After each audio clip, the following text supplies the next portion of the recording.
Since we have our ATF nominee in front of us today, I thought I'd ask you a little bit about our Second Amendment. I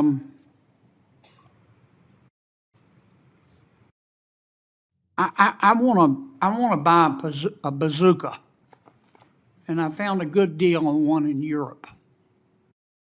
Can I buy it and own it and use it here in America?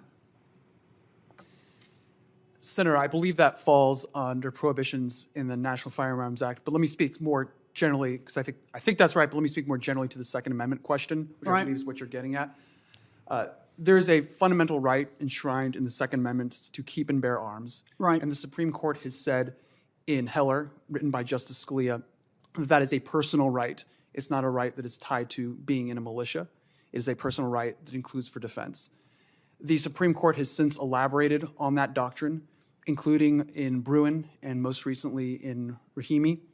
It is made clear that the test for Second Amendment rights is whether the right falls within the text, history, and tradition of this country.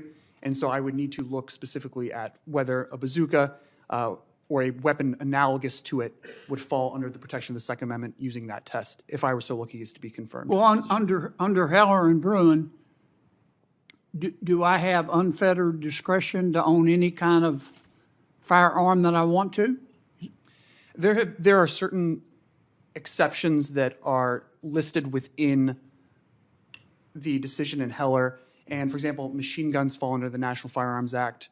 So there are certain exceptions to what arms can be owned. But again, I would go back to the text, history, and tradition test if a case were to come before me as a judge that was asking that question. Okay. I'm sorry I didn't get to ask everybody questions. Thank you, Mr. Chairman. Senator Whitehouse.